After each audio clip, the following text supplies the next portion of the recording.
Tired. So tired. Overtired. Hey, listeners, you are tuned into Overtired. I am Brett Terpstra. We are back after a week off. I'm joined by Jeff Severns-Gunsel and Christina Warren. How you guys doing? Doing good. Hi. Yeah, doing well. Glad to be here. Glad to be back with both of you because it's been a while since we've done a pod together because you were gone, Brett, and then we took some time off. So, yeah. Yep. Yeah. And before that, we took some time off. We've been a little scattered for late a summer, couple months. Late summer schedule. I was going to say it is the dog days of summer. Like I don't know if this is how it is at Oracle, Brett, but I know that like at Microsoft and also GitHub, like basically people don't work the entire month of August. Like it's just one of those months where everybody's out. So it seemed really strange. What are you, a bunch of Europeans over there? Basically. So like Oracle had a bunch of layoffs, like huge number of layoffs, and I don't even know the full extent of it, but I was on vacation when the big round of layoffs happened, and I got back and things were so quiet. I was wondering if I had been laid off and they just didn't tell me. Right. Like, just kind of like edged me out. Well, my like band did that to me back in college. Okay. You know what?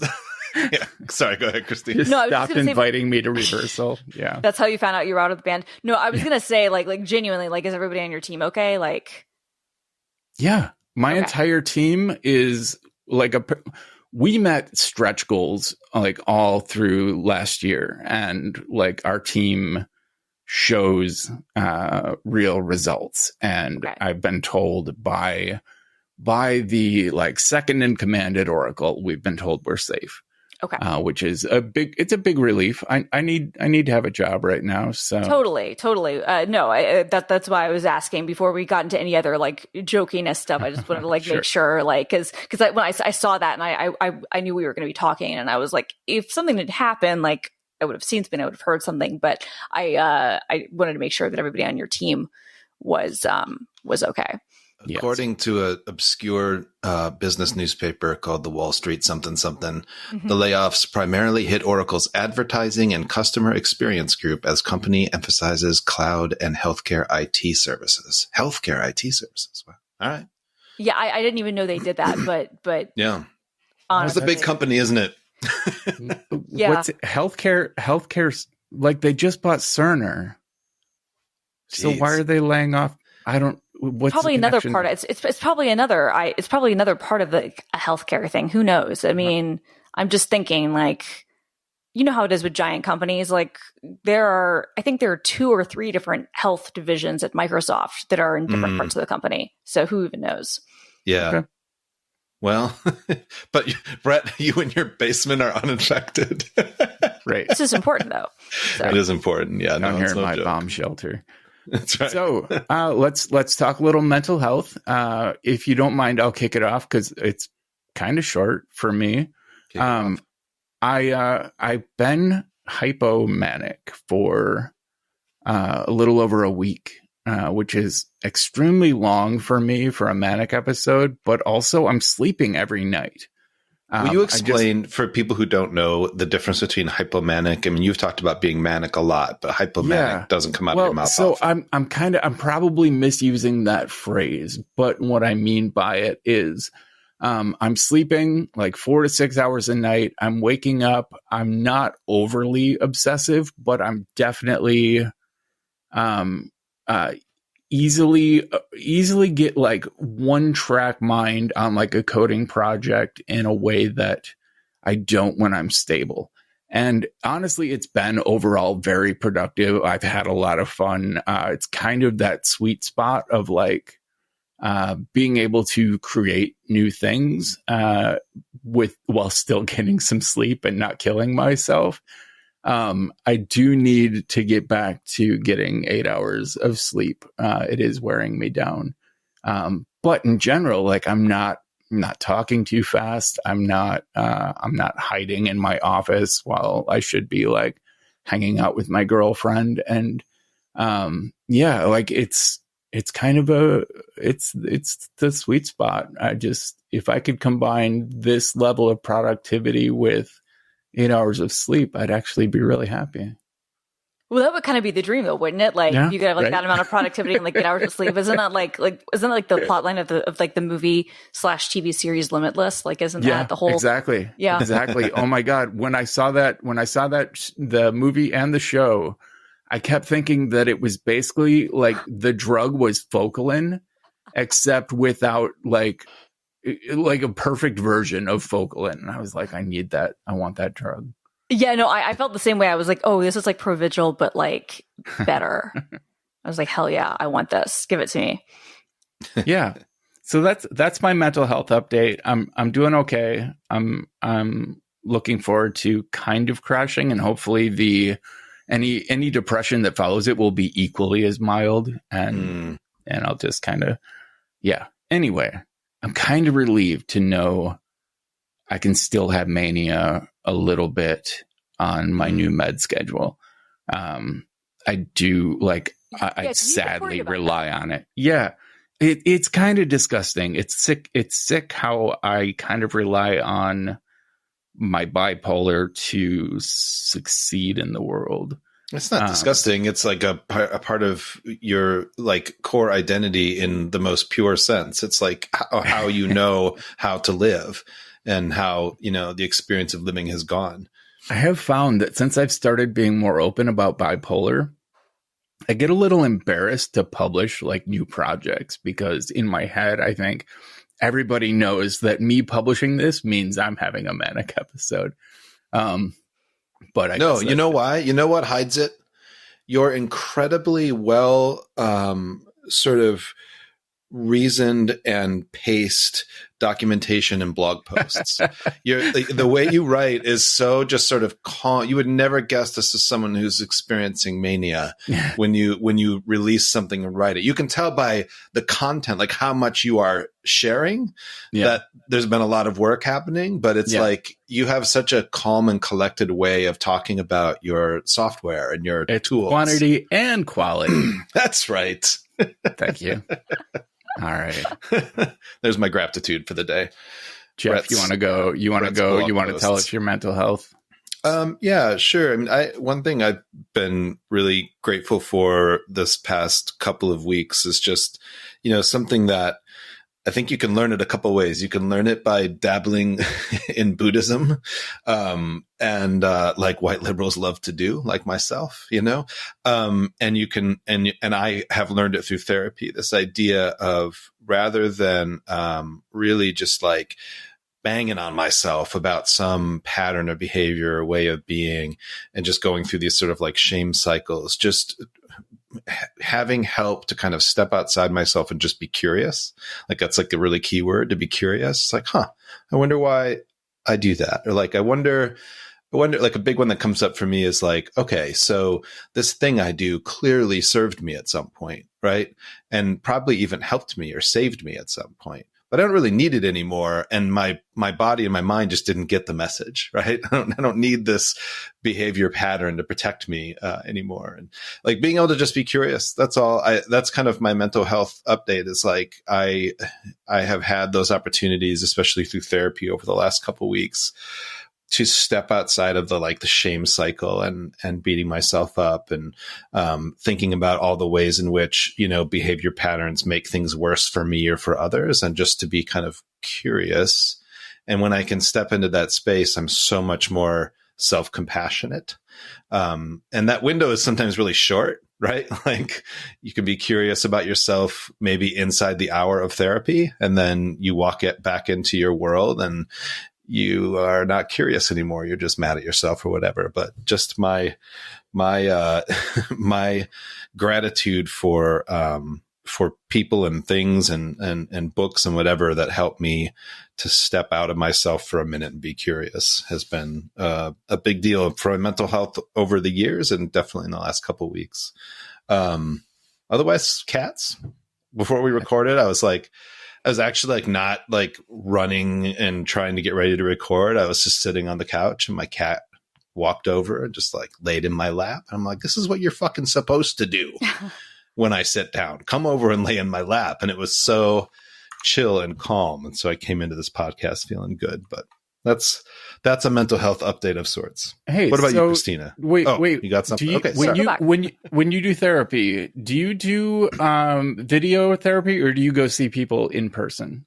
I do video therapy, and something really important about the curiosity piece is I have for the last several years, my therapy has been with a practitioner who can do EMDR, which is a sort of trauma therapy, eye movement therapy that essentially you go through these interesting cycles where like you're having normal seeming therapy, you're kind of identifying an issue or something that's particularly hard.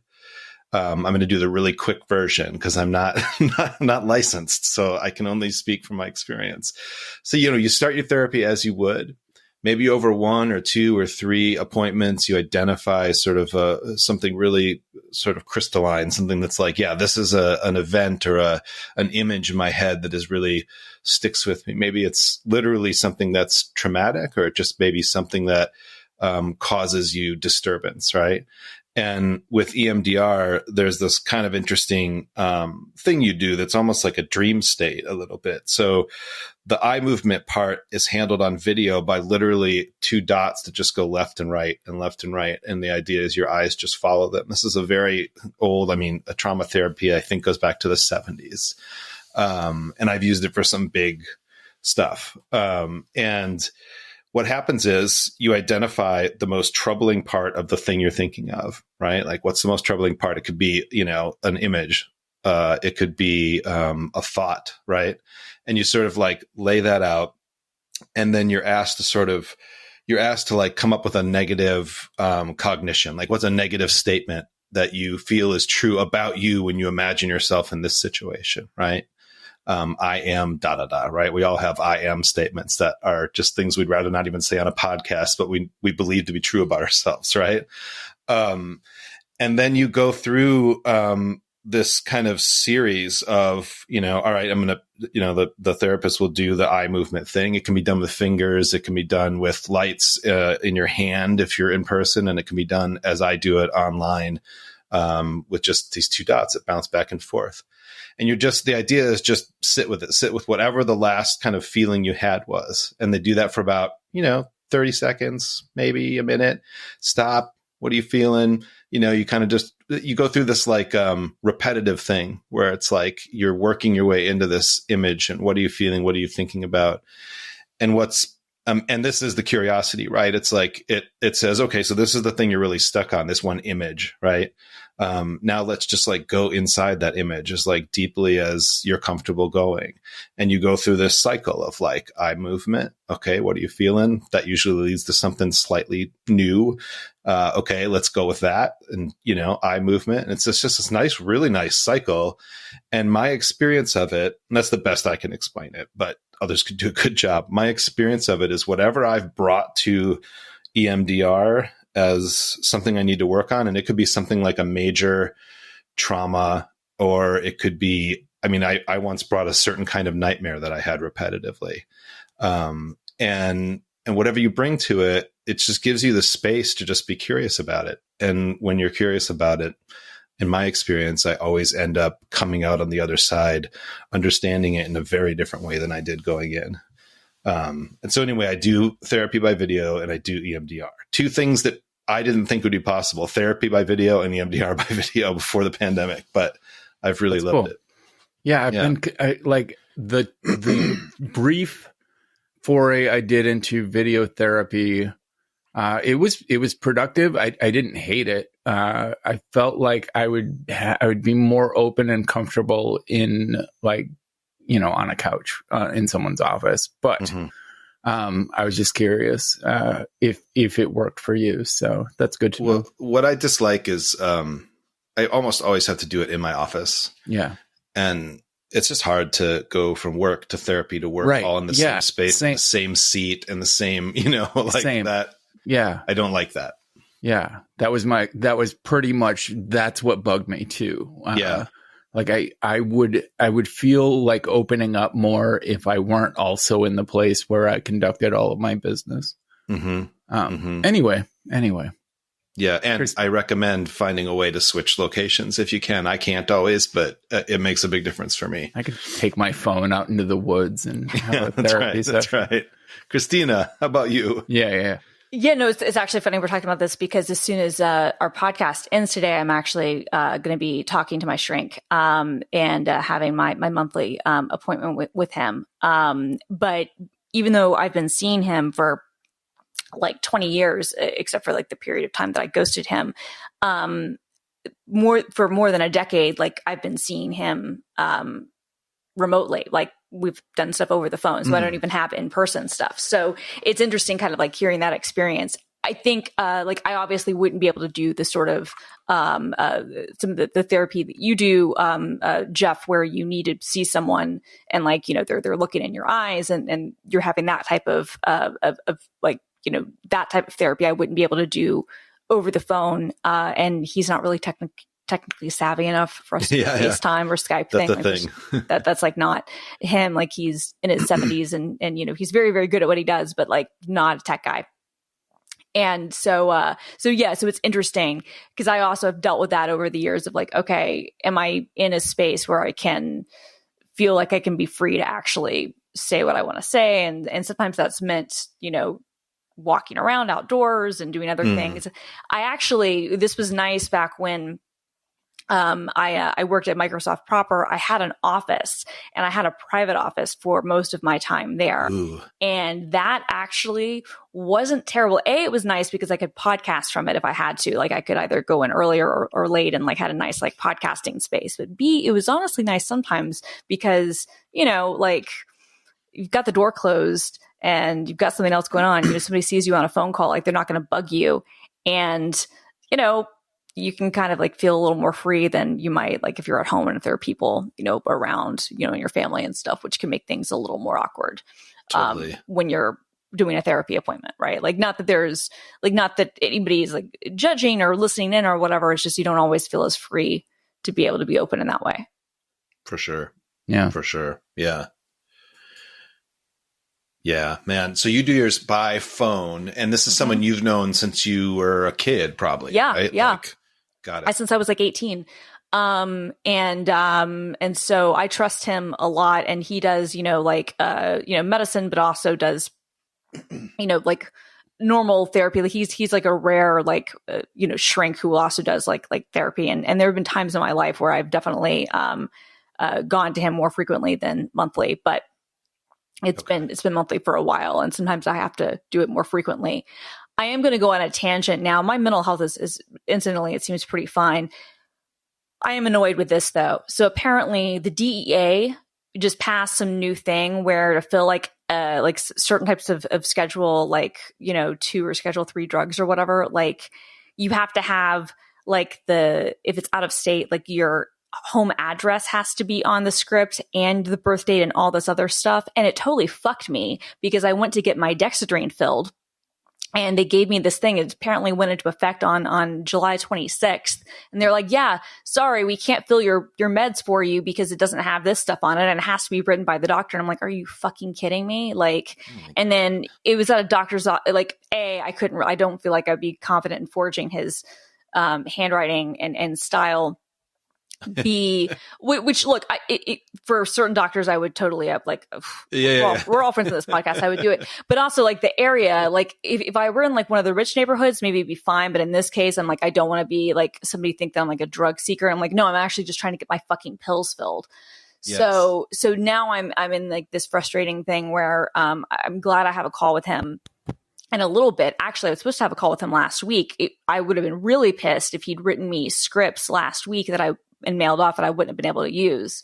Yeah. But I'm like going to be running low on meds. I'm leaving for Atlanta on Thursday because my mom's birthday is next week. So I'm hoping what I'm going to have him do is just write it out, put all the shit that he has to put on it according to the DEA chuds, and then have him mail it to my parents' house.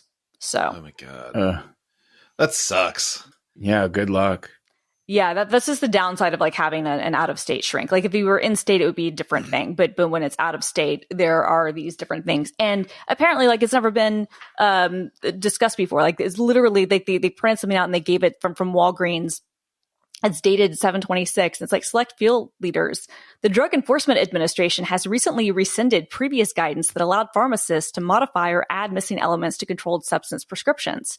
Because in the past, like, the pharmacist could add that stuff. Effective immediately for all controlled substance prescriptions, all elements required by 21 CF4 blah, blah, blah must be present on the prescription when it's received. Like, just complete and utter bullshit. What problem is this solving?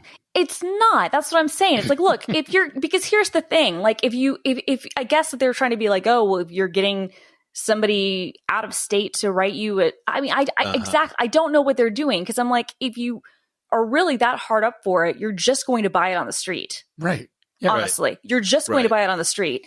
And making things harder for people to get prescriptions. Exactly. It's just going to make more people buy it on the street. 100%. No, I mean, that's the thing with this. I'm like, okay, well, thank you very much for like making this really more complicated than it should be. And just like making me feel like I've done something wrong. When again, like they said, oh, the DEA has rescinded, previous guidance. And it's like, but it's also one of those things like, could I have had an email Walgreens? I don't know, because this happened like 10 days ago. Walgreens is, I get all my stuff to Walgreens. It's such a mysterious black hole. What do you know and what do you not know? I don't understand.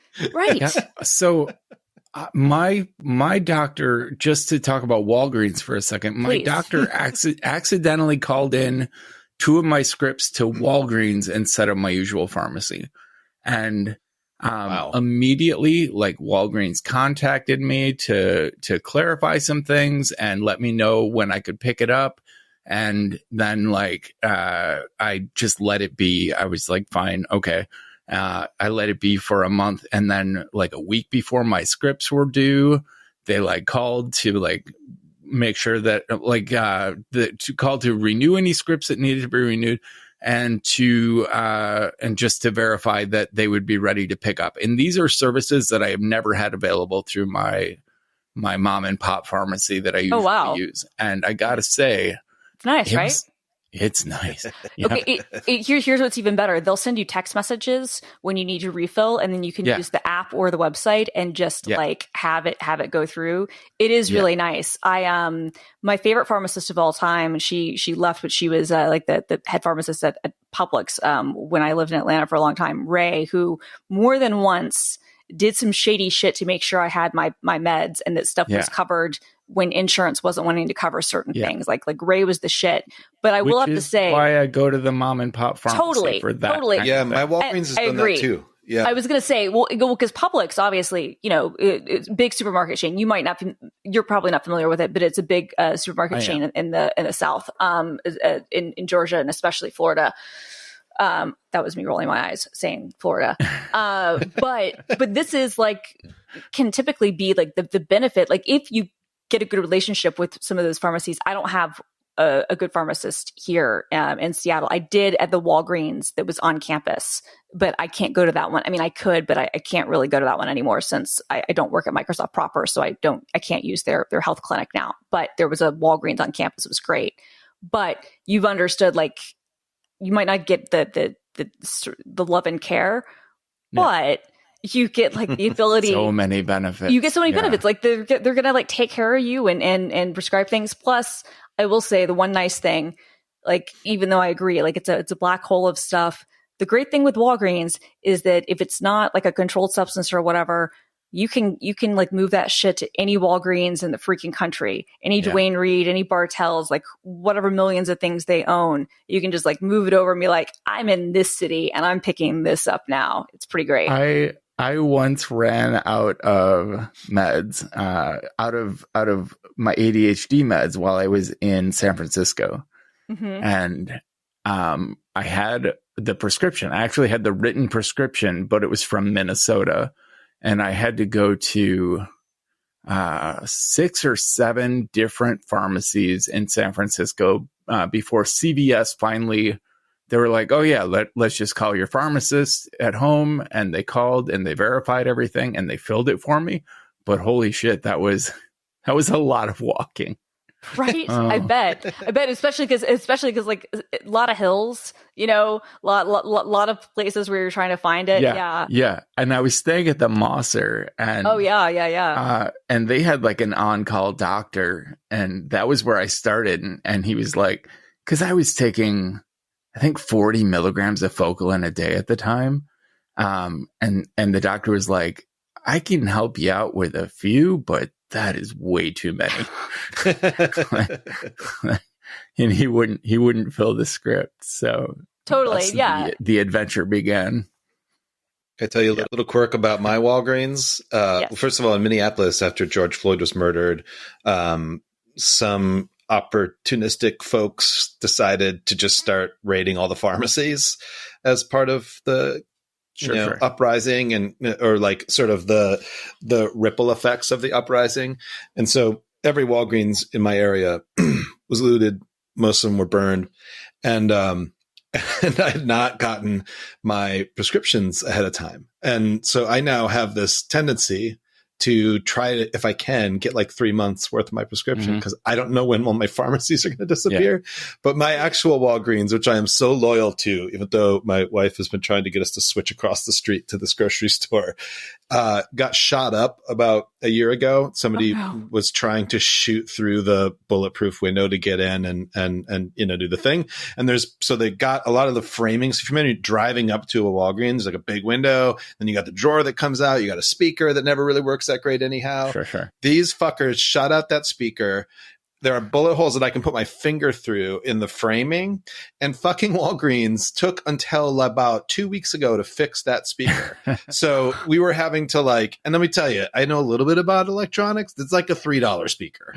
And so we were having to communicate with them through the drawer. They'd open the drawer and stick their face in the drawer. Anyhow, that's the South Minneapolis Walgreens problem. Speaking of uprisings, I want to talk about Woodstock 99. Yes. However, I was going to say that's a really good segue. I want to give a brief recap of MacStock before we get to Woodstock 99. Okay. Do it. So MacStock, it was a couple weeks ago now. It was fun. It was very small this year. It was about a third the size that it had been last time that there was an in-person MacStock. It's been a couple years due to the pandemic. And what? But first of all, Aaron, who's been on the show before, friend of the show, Aaron Dawson. Friend of the pod, Aaron Dawson. Yes. Best presentation of the weekend. There's this tendency at a conference like that to talk about your favorite apps. And every white guy on the docket talks about their favorite apps for doing this or that. You get audience interaction. Everyone wants to talk about their favorite apps, and it's just the easy go-to thing. And Erin didn't do any of that shit. Nice. She did a presentation where she talked about how to make music using Logic or GarageBand to soundtrack your videos without having any musical knowledge. Awesome. That's a great one. I need to, and she recorded it, right? She recorded it. MacStock puts it behind a paywall that you have to get like the digital pass, which I can help you guys get. But that's a little frustrating for Aaron, who made the 14-hour drive to speak at a conference that was pretty low attendance this year, and now doesn't have a public video she can show for it. So I want to see if I can work with the organizers on that. Yeah, I would say so. I mean, because or especially like if they want to have a paywall for like 30 days or something. Yeah, fine. Exactly. But it shouldn't be in perpetuity, especially like because if they're not paying speakers, and I get that it's like an indie conference and whatnot. Yeah. Driving 14 hours to come, it's a small thing to do that. I don't know. Like I think that would be something that I hope. I mean, if they're not paying, I have very strong feelings about not paying people. No matter how indie you are, you can pull together some money to pay someone. Yeah, right. Like ask your mom. But then to put it on a paywall, that is a shame. They can't even make that much money off of it. Sorry, Max. I don't know who you are, but we had some talks. Jay Miller, who happens to be like the only black guy at MacStock. Jay Miller, myself, a couple of people representing the queer community. There was a lot of conversation about what MaxStock could be versus what it is. And there's some resistance from the organizers, and I can't quite pinpoint what it is that he specifically is scared of losing if you bring in a committee, if you actually have MaxStock run by a committee of people representing, a more diverse population. Yeah. And a good portion of the attendees this year were mug people, by which I mean 70 plus white guys, like gray beard. I've never heard that term, mug people, Mac user group. Yeah. Ooh, I feel like I just got let in a little deeper. Which these days skews much older. Well, yeah, because anybody who's who's going to go to a user group, like, let's be honest, like, is going to be older, because that's like, I've never purposely gone to, I've gone to a couple of Mac, like there was Omni did a Seattle Mac user group thing that I went to a few times, and then they had layoffs, and then I felt bad because I was like, well, a lot of the people that I really liked at Omni don't work there anymore. And so that feels awkward if they're doing stuff like, you know what I mean? But that was nice. That was nice to meet people in the Seattle area, and it's a big area. But yeah, in general, it's like, it goes back to like Usenet days, I think, right? Like, isn't that the whole like mug and lug thing? Yeah, so it's the graybeard persona, right? Is who shows up for user mug groups. And lug, Linux user groups and Mac user groups. Oh my God, I've been asleep.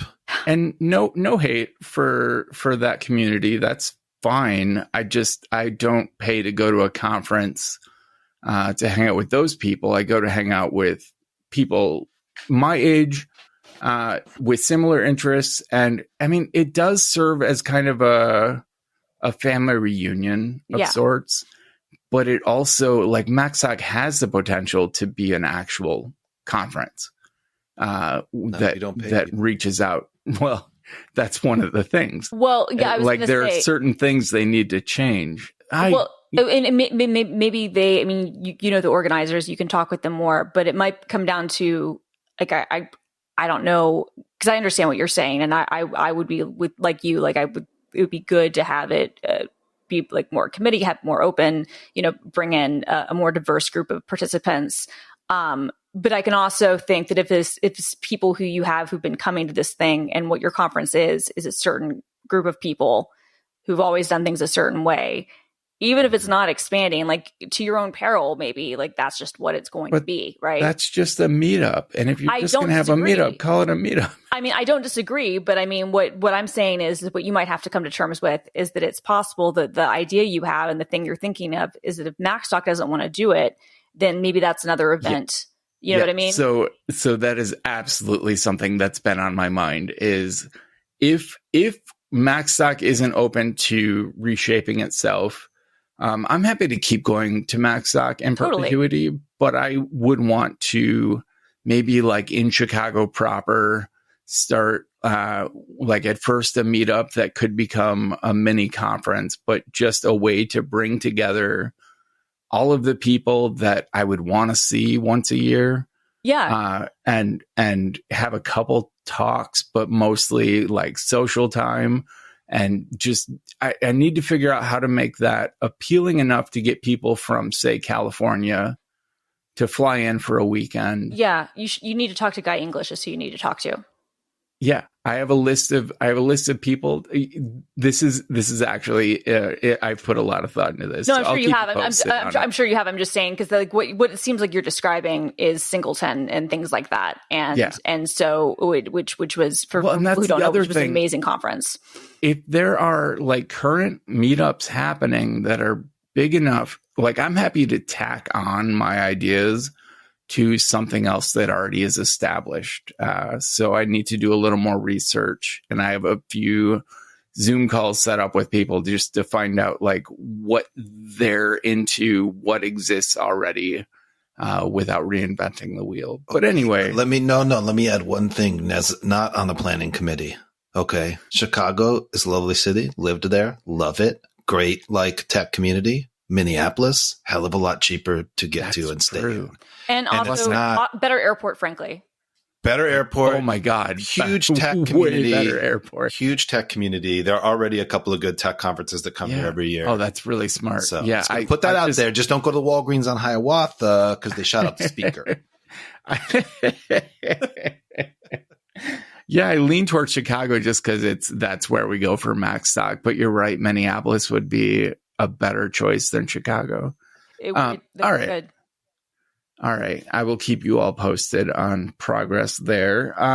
So last night, Christina texted the group and said, please watch this documentary on Woodstock 99. And I had actually already finished it and watched it in horror. Christina, how did you want to present this? Well, okay. So first of all, did you ever watch the HBO Max documentary on Woodstock from last year? That was part of the music thank you. This is different because fuck that one. Yeah. And I thought we were dealing with the same thing. And I was like, I am not going to watch a documentary that talks about sexual assault and shows tits for the first 5 minutes of the documentary. Yeah. Let's be clear. This just came out. I believe it was on Netflix. I'm going to settle down.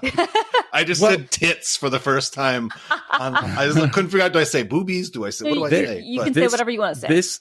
This I want to see then. This did have some boobs, and they didn't talk about the rampant sexual assault until the end of the second half of it. So the end. They didn't talk about exactly how much rape was happening. Well, can I just then, because it's a serious subject, obviously, does that something that anybody else like felt like was an issue in the HBO one? Because really it was in the first moments. So I can't. It was in the first 5 minutes. Then they do the montage and, the voices talking about it, and they're just showing like topless women. And it's like, what the fuck are you doing? You're doing the thing. Right. Yeah. I think this one was better than the HBO one in that regard because the way that it progresses. So it's 3 episodes. So it's like, I guess it's probably 2.5 hours if you were to add it all up. But they do it in 3 parts. And the way that they kind of, tell the story, a lot of it is told through footage that people on the ground were taking and some people who were, part of the festival. They have talking heads with performers, but also with some of the MTV people who were there and whatnot. Even a couple of attendees, Beavis and Butthead in attendance. Beavis and Butthead. Oh, these 2 guys, these 2 16-year-olds who were like, one of them seriously like sounded like he was stoned. He had a mullet, like genuinely looked like live action Beavis. Totally. It's amazing. But I think it was better than the HBO one. But I think to tell the story, like you have to they went through like day by day, like hour by hour, basically like how the event unfolded. Yeah. And in that regard, I think that it was okay to not lead with the sexual assault stuff because that's not like that happened at the beginning. Like it started out as this great thing. Everybody's having an awesome time. Then it starts to get crazier, like the first night with Korn, right? Where things start to get a little bit out of control. And then like Gavin is able to calm things down because he's a pro and he knows how to handle a crowd. But then they have their first rave and shit kind of gets wild again. And then the second day, it's like people start to get a little more riled up, a little bit bigger. That's when you have like Limp Bizkit come in. Then you have Fred Durst, fuck him, right? Like when he's, doing that thing. And then you have like people literally like commandeering cars and trying to drive through the rave area and like Fat Boy Slim having to like end his rave set. And people, that is when they first talk about like sexual assault. And then the third day when it just evolves into chaos. So like I actually thought that the way that they told the story was really good because you felt the emotion of this thing, which seemed like, I think for a lot of people, even people who were there who witnessed a lot of horror, like they said, like they had a great time. Like if you weren't, somebody who was like a hurt or whatnot, like you could see that it would be this crazy ass thing, but you could still maybe have had good memories with your friends. But how this event that was just mishandled by the people who were running it, the promoters, the fucking criminal, right? Like they're the ones who really intentionally obtuse, in my opinion. Absolutely, absolutely. Like this one fucking promoter, like the guy who's dead, I don't give a shit. The guy who created Woodstock, fuck off, dude. Like he can seriously, like, I don't give a shit. But there's this other guy who was like the money guy because they'd lost money on Woodstock 94 and they were like, okay, we got to make money on this one. And when he's asked about the sexual assault stuff at the end, he's like, well, I'm not saying that it's good, but this was like a small city. And if you look at the number of rapes that happen in a small city, this is actually less than that. And I wanted to reach through the television screen and like kill the guy, right? Because it's just not the response.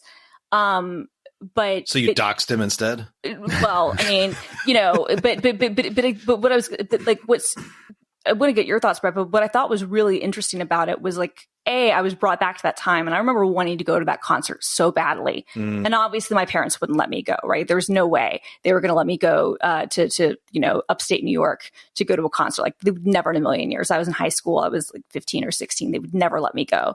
But I remember watching it, and I was brought back to like the way that it unfolded, and the way that like, not only did they have the pay-per-view, but like MTV was playing stuff live and like was reporting on stuff. And the fact that you saw it as that weekend went on, you saw the same shift that you could feel the crowd have, where it like went from this thing that was great into this thing that was just terrible. Right? Yeah. I feel like in general, the media coverage did not, like, I don't remember my impression of what I saw on the news matching what I saw in this documentary. I mean, yeah, we all knew it went to shit. We all knew we didn't see all of that. Well. Yeah, because I think that I don't think that they knew. Like, I think that as soon as it was clear, like I think that the Sunday stuff, I think it was clear. But I definitely think that like MTV, because like Ananda Lewis, who still looks amazing, by the way, like she looks fucking fantastic. She's interviewed in it because she was like, she had to leave the beach house and go to fucking Woodstock 99. She was really pissed about that. I don't blame her. You know, she like, they could tell that stuff was like kind of like getting crazy like that first night, but especially the second day.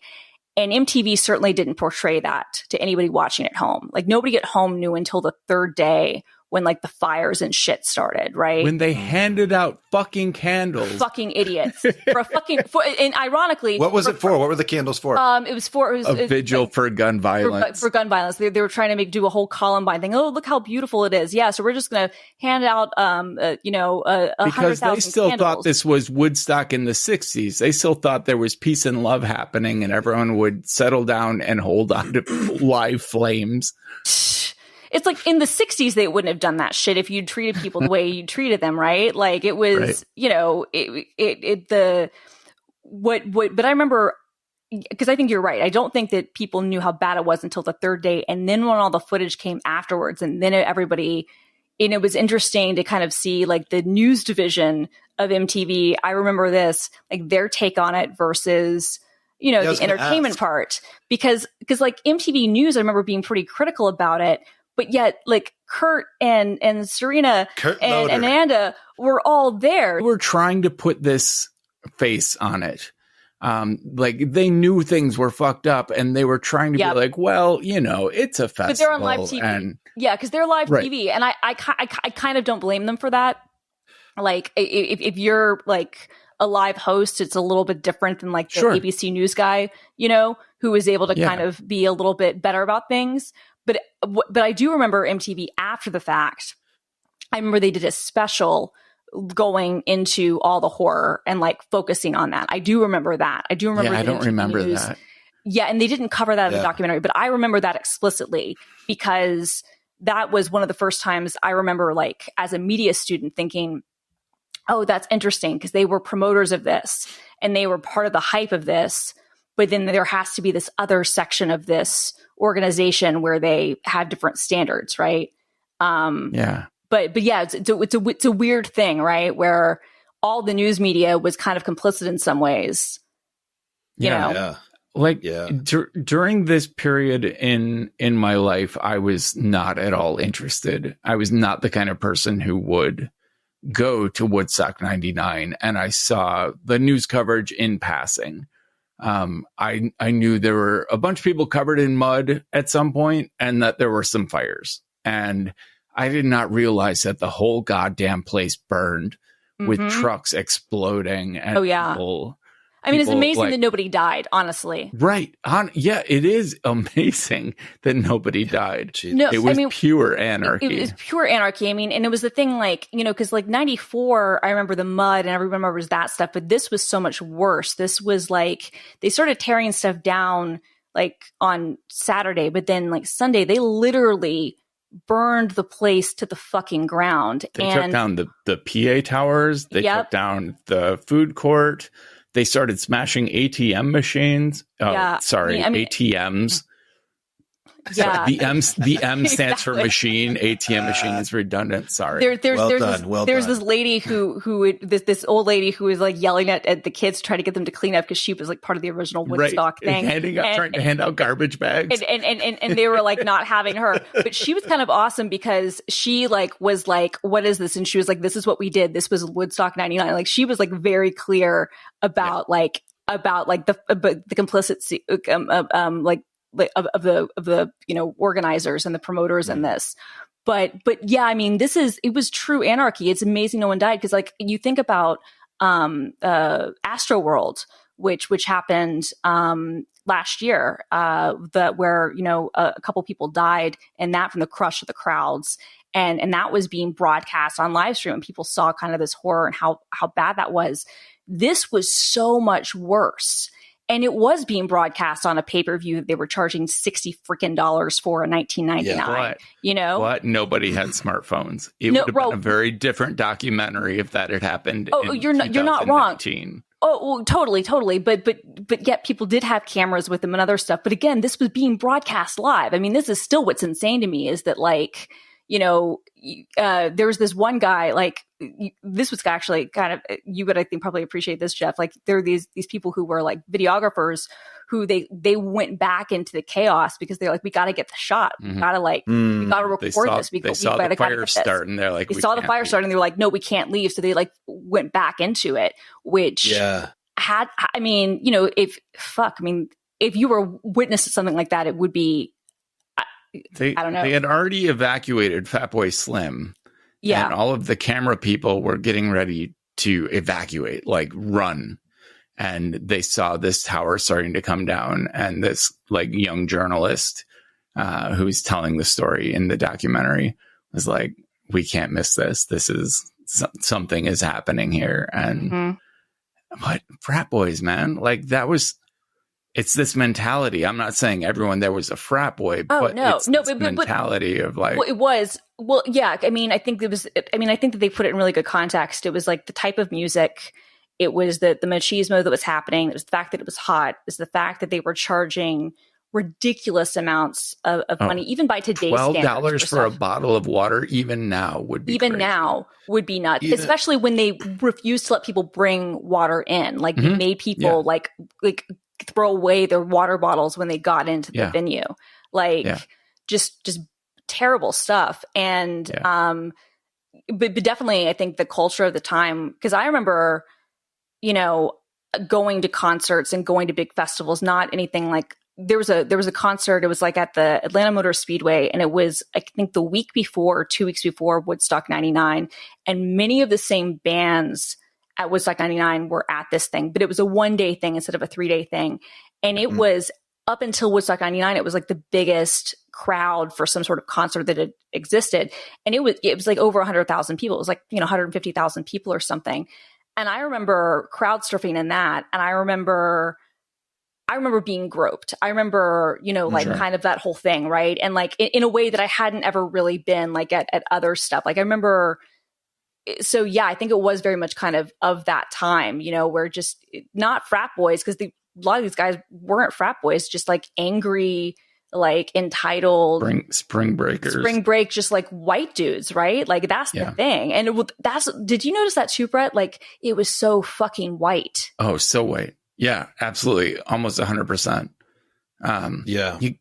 By the way, the lineup, and it makes that evident without seeing it.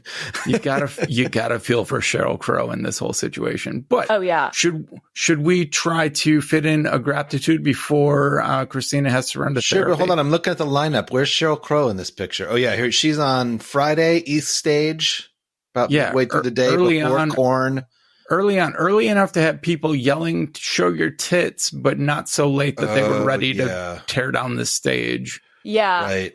Yeah, and Jewel was attacked, too. I mean, I feel bad for Jewel. Well, this was what's weird too, is that like fucking Lilith Fair was also happening that summer. So, I get why you would go to Woodstock '99, but I bet that if they'd thought about it a little bit harder, be like, you know what? Even if this is going to be huge, I'm headlining Lilith Fair. Fuck this thing. Yeah, I think anytime you find yourself, they probably did. Anytime you look at the lineup and you go, I'm kind of opening for Korn or Insane Clown Posse or Limp Bizkit. Yeah, that's not my place. That is not me saying they should not have been there so that they didn't get, that's not my point. I'm just looking at if they had flipped these lineups, because a lot of the midday lineups are like pretty chill. And the late night lineups are like, that's Jesus. The thing. That was the thing. Like, I think the first night was probably the only night they nailed it, because they had Korn who killed it, and they interviewed what's his face from Korn, who was actually seems like a really cool guy. But then they had Bush have to follow up, which sucked for Bush a little bit. But Gavin is a pro and like calmed the crowd down. Like it didn't go off the rails, which like, because there was a ton of pent up energy and it could have gone really badly that first night. But he was able to, like with his hotness, like kind of like bring the level down. So I never followed Bush, and I had actually never seen this Gavin guy until this documentary. He seems like a good egg. He's a beautiful man. Well, okay. Well, holy shit! In 1999, other than cheating on Gwen Stefani with the babysitter, with the nanny. You guys know about that? They were married for like. They didn't tell me about that.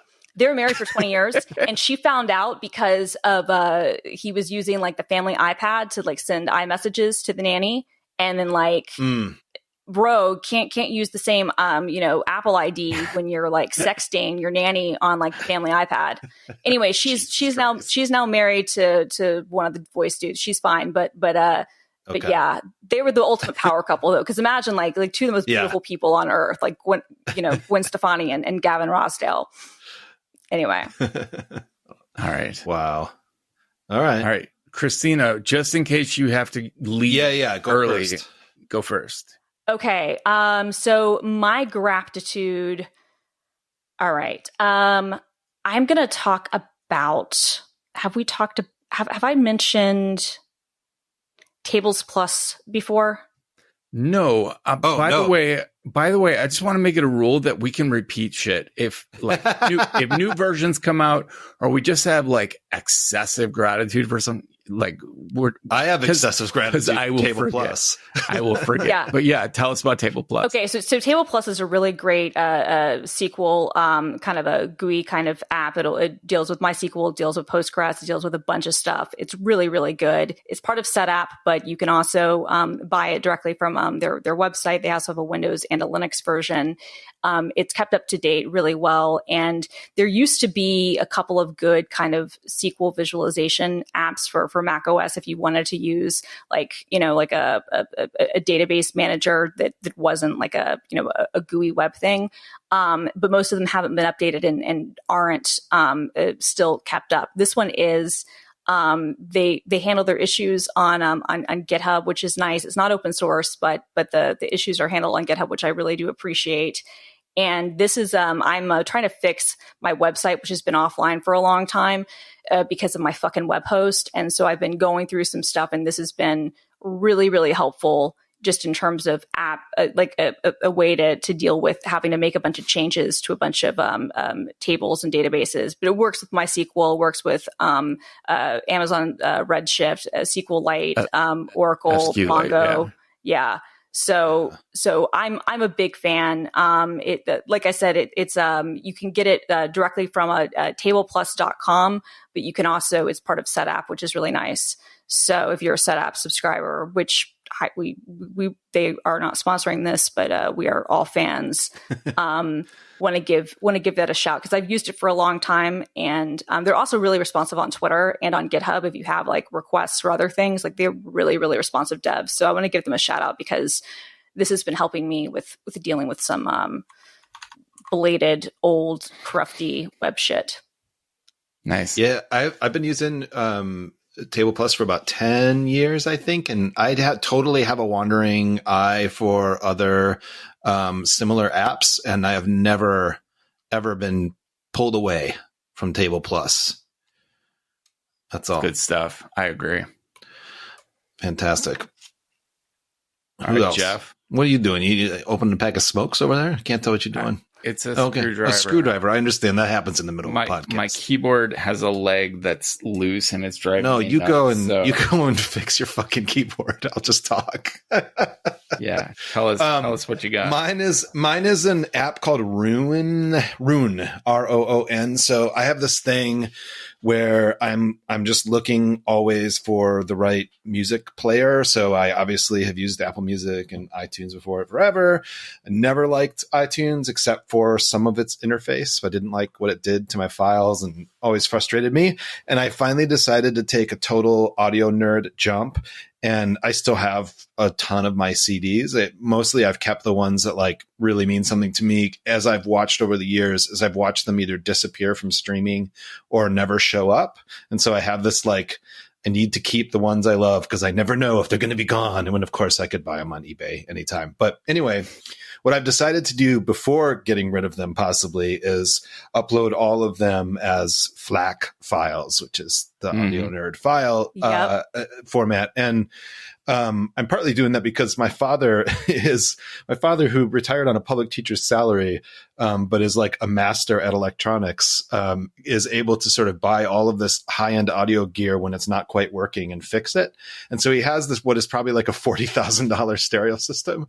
And one day I'll inherit it. So I might as well have my CD files, my digital files in a good format. And so he kind of talked me into it. And so once I did that, I had the problem of like, okay, so now how do I use these files? How can I like interface with these files? Because what's actually cool, to be an old man for a minute, what's cool about having a CD collection still is like, it's the last true curation experience of my of my like regular life. So vinyl is something that was, I have tons of records and it is a curation thing, but vinyl is something where like I've bought records because they were $3 or whatever, but my CDs were always like very intentional, And so it's kind of fun to have uploaded all of them about halfway through and have this like curated library. It's not for everyone, but it's definitely for me. But the problem was, how do I see other music that streams alongside these? And that is Roon, Roon, is like this high-end audio app that does not satisfy even half of my needs, but is the only thing that satisfies at least half of them. And what it does primarily is I've started to use Tidal, which I really love. Also an audio nerd move. And so it can let my Tidal and my FLAC files live next to each other in one interface. Nice. And it also has some bananas audio features in terms of EQing and doing all kinds of shit to make like a particular pair of headphones or whatever sound right. So I'm just having a lot of fun with it. Now I look and I see I have 1 day left on my free trial. So I don't know yet if I'm going to. I was going to say, because it's like $10 a month or something. It's if I'm looking at it. $10 a month. And then, on top of that, Tidal's expensive. Right. Okay. So I'm going to recommend that you talk to Federico Vici because he's been doing some similar stuff with it. Like he's put everything on Flex and other things. You should read some of the stuff on Mac Stories and see some of his take, and maybe even like DM him. That's my advice to you, because this looks great, but if it doesn't do everything you want it to do, and it's $10 a month, I mean, I know, but like at the same time, like music is for me, like I agree. I'm such an obsessive, like it's like kind of the one thing that's worth spending money on for me. It's like I am so completely in love with music always. Hello. Wow, you just switched into pink headphones. Oh, you've got headphones. She's on the phone now. She's gonna do her therapy on the. Yes, sorry about that. Oh my God, that would be amazing. We just have a couple questions for your doctor. I think she wants you to get her off the call. I don't know how. Okay, she's on mute now. Okay, Christina is out. Sorry. It's going to be almost like couples therapy for podcast hosts. Just that was going to be interesting. Jeff, have you heard of Retro Batch? No. It's this app from Flying Meat, who also makes Acorn. Flying Meat. That sounds like an awful scenario. It was named after, he's a rock climber, Gus is, and I believe flying meat is a reference to a specific like cliff on a climbing route that deer are known to fling themselves off of. But anyway, RetroBatch is this image manipulation automation app. Ooh, this is cool. You get like this, you get a grid and you drag nodes onto it with things like read this folder of images, resize every image to this dimension, crop it to this, output a JPEG and a PNG file. The interface reminds me of how Alfred's workflows are built. Yeah. Node-based development of a workflow. Yeah. And then it can get like that alone is worth the price. Just like for example, I have a template for designing header images for my blog. Ooh. And I put my, like the focal point of the header goes into a certain part of the grid. Mm-hmm. And then I run it through, I output a large JPEG and I run it through RetroBatch and it crops down and makes Twitter images, Facebook images, 2x and 1x blog images and large and small. And it outputs them all from this one image that I save out of my image editor. Yeah, it's amazing. Plus, you can get deep. Like you can automate with AppleScript. You can write plugins with JavaScript, screenshots, Symlink, clipboards. Like, and in addition to all of the transforming and converting that it can do, it is top notch. I just downloaded it. That is awesome. I've been on it since the beta. It's like $20. It's super affordable for the power it has. Like a one-time thing. Yeah. Wow. Yeah. Just like straight up $20. Oh, okay. I just went to the buy page and it says we're celebrating Flying Meat's 20th anniversary by lowering or raising the price of everything to $20. So I can't remember what it costs normally, but now is the time. That's to genius. Get it, Wait, apparently. This is. Yeah, it's normally $30. So right now you can get it for $20. So the app is not 20 years old, but Flying Meat is 20 years old. Correct. So what did Flying Meat do in the Acorn? Acorn is the long running. Acorn was around long before Pixelmator, long before Affinity. Like Acorn, if you needed to do image editing on a Mac without buying Photoshop. Yeah. Acorn was where you went. And the name Flying Meat comes from a fun rock climb in Missouri. The climb is named after an unfortunate deer that jumped off the top, witnessed by the fellow who first found the climb as he was going up it, and thus it was named Flying Meat. That's a good bit. I had pizza with Gus in San Francisco once, and he told me this story, and I had forgotten the details, but I still recall it had to do with a deer flying off of a cliff. It's good, and it almost seems like Flying Meat is like Gus's wife and Gus's daughter. I believe they do like PR and customer support with him. That's awesome. Yeah. That's awesome. Cool. I'll check that out. That looks amazing.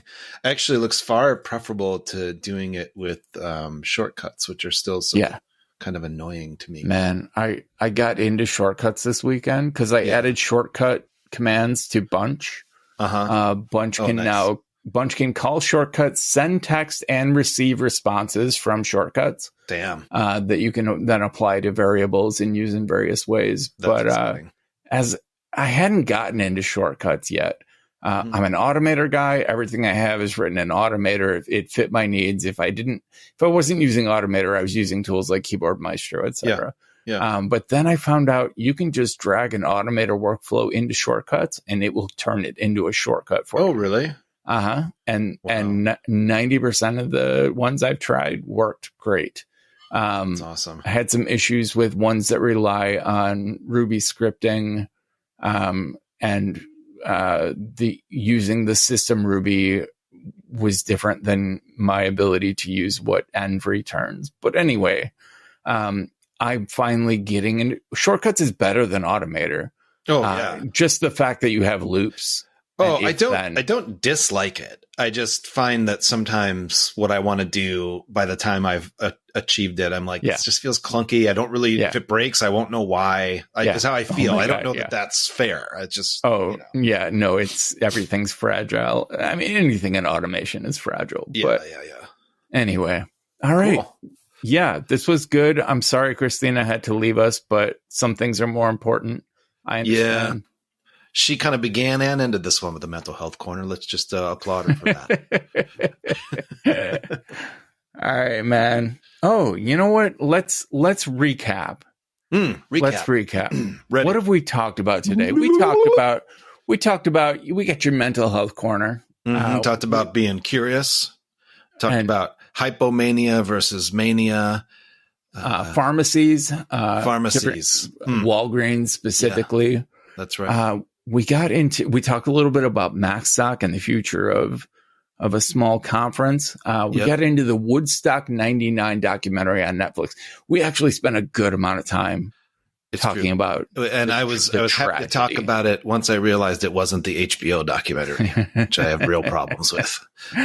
And then we got your gratitude. We got some great picks, and Christina had to ditch out before the end, but she had Tableplus. It was a good episode. Everyone who's hearing this little bit as just a clip, you should tune into the episode. It was worth it. Tune in. Get some sleep, Jeff. Get some sleep. The system is going down now.